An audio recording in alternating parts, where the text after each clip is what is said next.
My presentation is on hybrid beings in Buddhist art with special reference to two Sow-faced deities, that is Marichi and Vajrava. Now, when you talk about hybrid deities in Buddhist art, there are different types of hybrid beings represented in Buddhist art. One are composite animals or half animal, half human forms, which we can see in the art and architecture of the different periods.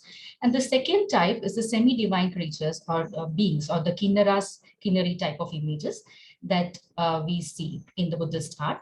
And the third category is the divine forms or the hybrid forms worshipped as gods. Now, the hybrid beings as the composite animals we can see in the Buddhist art of early period from Sanji, Barut, etc. And this has been discussed in the previous paper as well. So I'll just move on with this. So here you can see the winged lions represented in the Toranas of Sanji. Here we have other representations of winged lions and winged antelopes. And here in this panel, you can see the worship of Bodhi tree, where the group is more or less or comprised of mythical beings. And apart from this, from the railings also we find the mythical animals or the hybrid beings represented in the art of Buddhist art of this period. Even in paintings, you can see some hybrid beings like these paintings that you can see from Ajanta. These are depicted on the ceilings of many of the caves.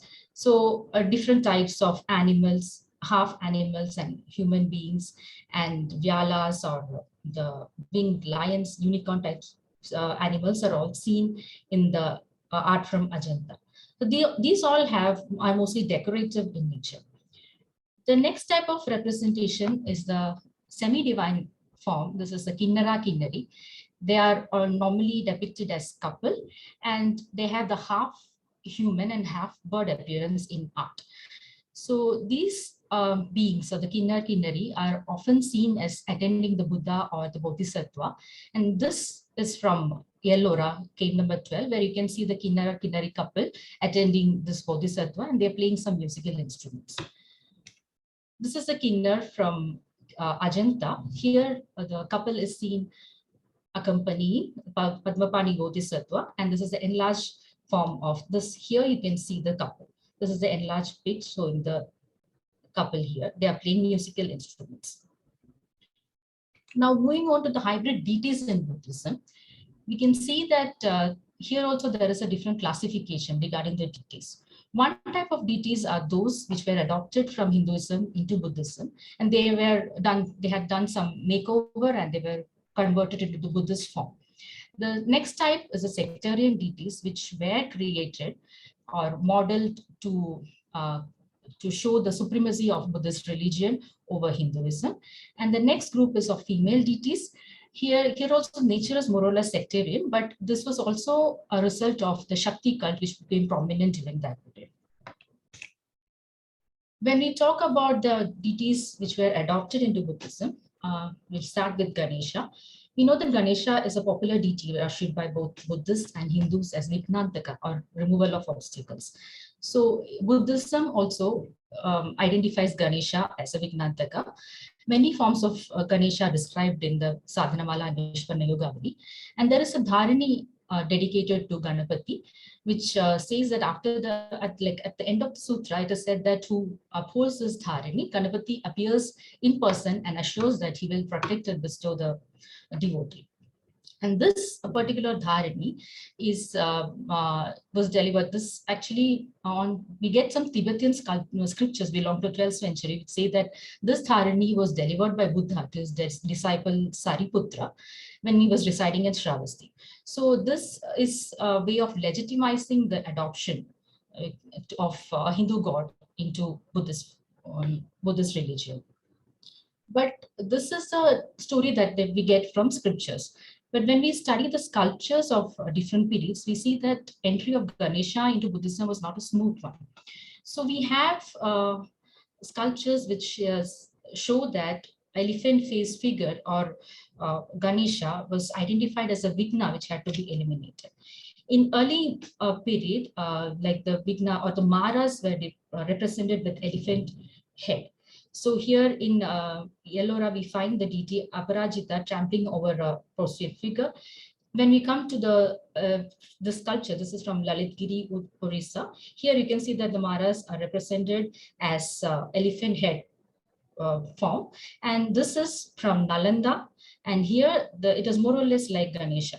So it was Ganesha was identified or considered as a vigna which had to be eliminated or suppressed. So after some time, when the popularity of Ganesha increased, he was identified as Avalokiteshvara's incarnation. He was like, there is a story which says that Avalokiteshvara requested Ganesha to accept the invitation and protect the Buddhist dharma, which he happily accepted. And apart from that, when the Tantric Buddhism became more popular, Ganesha was also adopted into esoteric forms. In many wrathful forms of Ganesha are found in the Tantric Buddhist art of Tibetan Buddhism. The next deity that we find is Garuda. So in Hindu mythology, we have Garuda as a mount of Lord Vishnu. And in Tantric Buddhism, again, Garuda is a form of Avalokiteshvara, a wrathful form of Avalokiteshvara. And his role is to remove the disease and poisoning caused by Nagas. And metaphorically, these diseases are removal of desire, hatred, and ignorance. So in this painting, we can see that Garuda is half body of a human, the lower body is that of a bird, the wings are also there, and he is holding a naga with both the hands. Also, he's trampling on other nagas and personified diseases here. The next is the Sow-faced female deities in Buddhism. So when we talk about the Sow-faced, the first name that comes to our mind is Varahi, who is the Matrika. It's one of the Matrikas in Hinduism. So Varahi as a Matrika is also worshipped in Buddhism, and the conversion to Buddhism is explained in Sarva Tathagata Tattva Sangraha. And in here it said that it's Vajrapani who converts these Matrikas into Buddhism. And Varahi is converted to Buddhism, and she assumes the name Vajramukhi.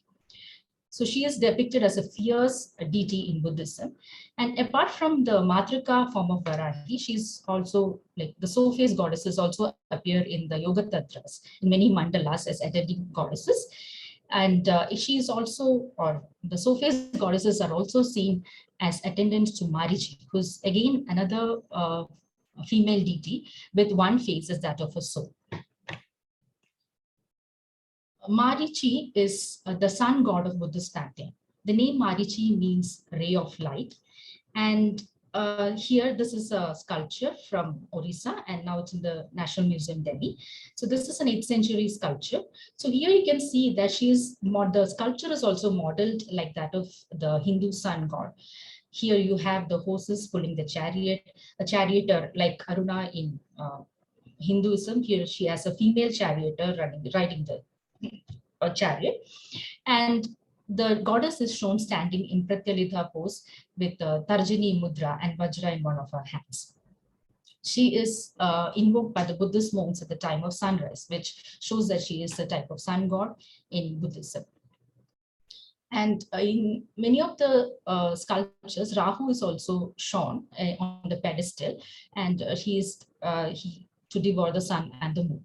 And in this sculpture, you can see that Dhyani Buddhas are represented around the main deity, and she has flames, Prabhavali, around her. And this depiction of Dhyani Buddhas and also 6th Vajrasattva, he's also represented here. So this shows how important this deity is in Tantrayana Buddhism of that time. Vairochana, who is the head of the Tathagata family, is a consort of Marichi. So, and she is described as Chaitya Garbhastha, or residing within a Chaitya. And here in the sculptures, you can see that she is depicted as though she is standing inside a stupa. The sculptures are also modeled as such. And she is described with one or multiple faces and with 2 or multiple hands holding various attributes. Most interesting attribute is the needle and string, which is unique to this form of goddess. And in some sculptures, she is also accompanied by some attendant deities who also have sow faces like Marichi. There are different types or forms of Marichi in Buddhist art. The most common, like the simple form of Marichi is Ashoka Kanta form, where she is shown in Varada Mudra and holding a branch of Ashoka. And this form usually is found as an attendant deity to Tara. And this is the only two-armed form or single-headed form mentioned in the Sadhana Mala. But from the Eastern Indian sites, of mainly in Orissa, we find different varieties of Marichi. These descriptions are not there in the sadhana. Here, the deity is represented in a single face or seated or standing in pratyalitha over a board. So here, the deity is shown holding a Vajra and the Ashoka bow. And we identify the deity as Marichi based on the presence of pigs riding the chariot. Some other forms evolved during the course of time, and this is when the multiple headed variety came into prominence. So we have in the multiple head variety, we have 6-armed and the 8-armed forms. In the in the multiple head variety, this is the first time that we see one of the face as that of a sow. And the 8-armed variety became more prominent in the sculptural representations. Even in the 8-armed variety, there are two names are described in the Sadhana Mala. One is Marichi Pichuva and the other is Samshipta Marichi. In the Marichi Pichuva form, she is standing in Pratyarita, wielding the different attributes. The attributes and stance, everything is similar in Samshipta Marichi. The difference is that she is accompanied by the 4 Sow-faced goddesses. That is the only difference that we see in both these images. The others like charioteer, female charioteer, the Rahu and the pigs riding the chariot, everything is common for both these type of Marichi. Now we can see that among the attributes, there are Vajra, Bana or arrow, bow, then the Tarjani Mudra, needle, everything. And these functions of the attributes are mentioned in Marichi Pichuva Sadhana. In this, it is mentioned that the needle and thread is used to sew up the eyes and mouth of the wicked. And she uses the Ankusha to strike the heart of the wicked and uses the Pasha to draw them by their neck. The bow and arrow is used to pierce them, and the Vajra is used to shatter the hearts. And after all this, she sprinkles water with the leaves of Ashoka. So this shows the ferocious nature of the deity. The next form of Marichi is a more ferocious form. She's known as the Uddhiana Mariji. And here she has 6 faces and 12 arms, and she is depicted in a pot-bellied form. In this form, the difference is that the other forms, we find the sow face on one side of the head, but here the 5 heads are stacked together and the sow face is placed on top of the head. And here the deity is shown in a terrific manner. She is wearing a garland of skulls, and even the charioteer is shown in a terrific manner. The attributes we find is number of weapons, from pestle to khadga to sword to trishula and all the weapons, and the sectarian nature of this deity on one of the hands as attributes. And this is a very rare form of Marichi, and these 2 images are from Cuttack, Orissa.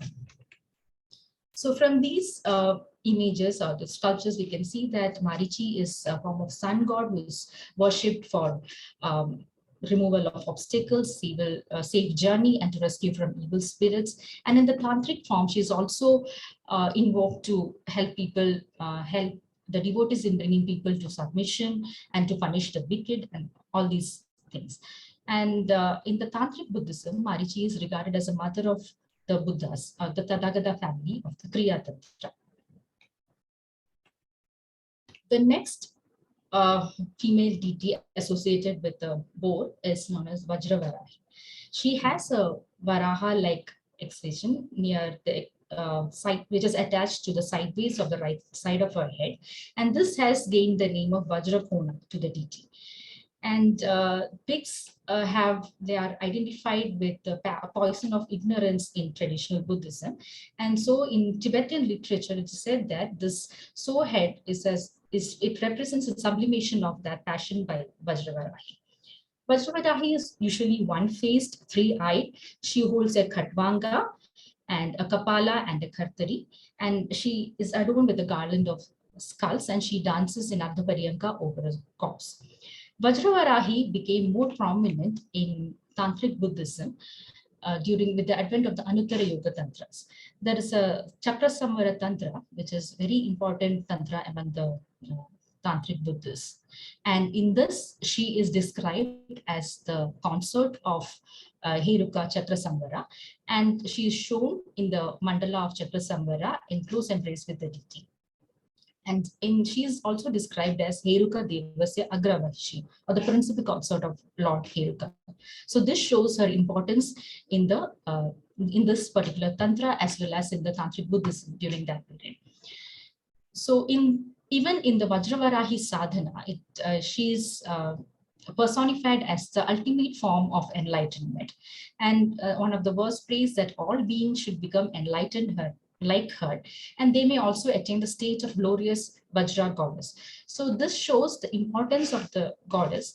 And another thing that is there in Vajrayana Buddhism is that you meditate upon a deity and become one with the deity. So you identify yourself with the deity that you are meditating on. So, so when Vajravarahi is identified as the ultimate form of enlightenment, and as a result of this, she became more prominent in the Vajrayana Buddhism, and she started being an independent god of her own right. So she started being represented in individual mandalas and individual sculptures. And here, in one view, it said that if there is a khatvanga present, this khatvanga is representative of Heruka, Chakrasamvara, and the idol, if it has shown with the khatvanga, this can be considered as a yabum form of the deity. That is, they are in close embrace, and the male and female deity is present in the single image. But later on, we see that in the mandala, she is depicted Ekavira as Ekavira, that is without any consort, as a central deity of the mandala. She is shown as dancing in Ardhaparyanka. In Guhya Samaya Sadhana Mala, she is described as a supreme manifestation of Buddhist Dakini and as a summation of all tantric female deities. So this again shows the importance of this deity in Buddhism. She embodies enlightenment, and because she is worshipped in the center of the mandala, she has the status of a Buddha as well. And in this mandala, she is attended by Dakinis on 4 directions. Again, in scriptures, either they are said to be alike to the central figure, or with the face of sow, elephant, or horse or lion. And she is mostly invoked in rituals performed for bewitching men and women. Apart from these female deities, we also have manifestations of fearful nature, and these are believed to be emanations of Buddhas and Bodhisattvas. So one such emanation is Vajrabhairava, who is an emanation of Manjushri.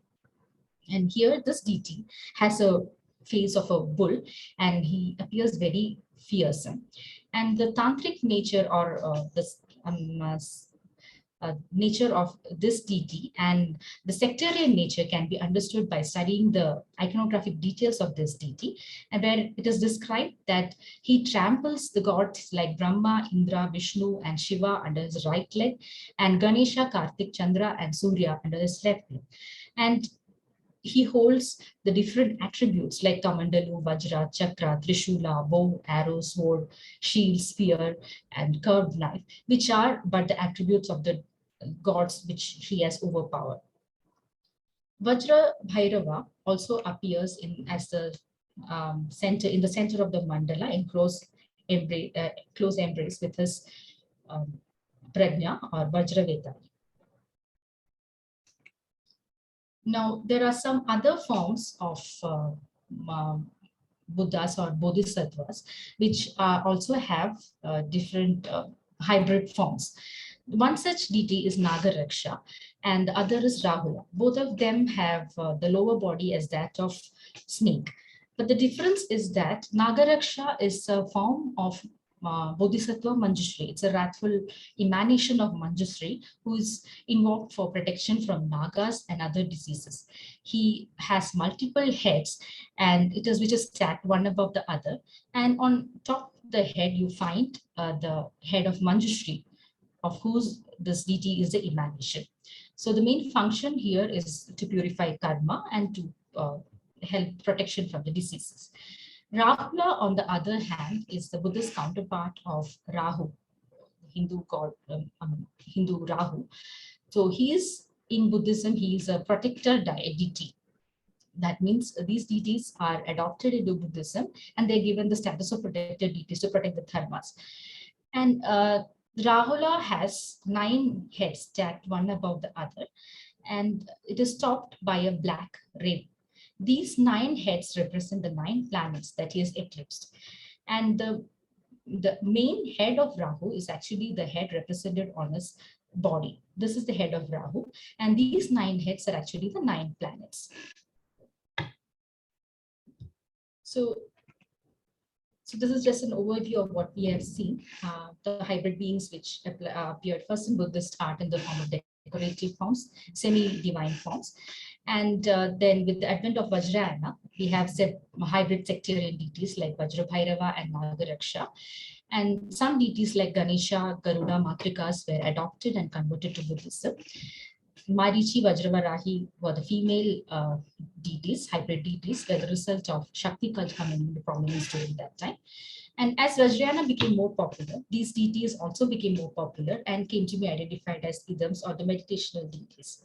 Now, when we look at these meditational deities, they have a wrathful appearance. They appear in the center of a mandala and they have their own set of sadhanas and associated rituals. They are fierce, animal-headed forms, and one may wonder why they have such a wrathful appearance. But in Buddhism, these fearsome animal-headed forms are associated with protection. It is described in the scriptures as Bhayasyapi Bhayanaka. That is, this wrathful tantric deities are said to be fearful to fear or dangerous to danger itself. So it is not that they are frightening us, but they are frightening the dangers or the fears that are approaching us or the devotees. So their wrath has to be understood as an expression of their great compassion. That's it. Thank you.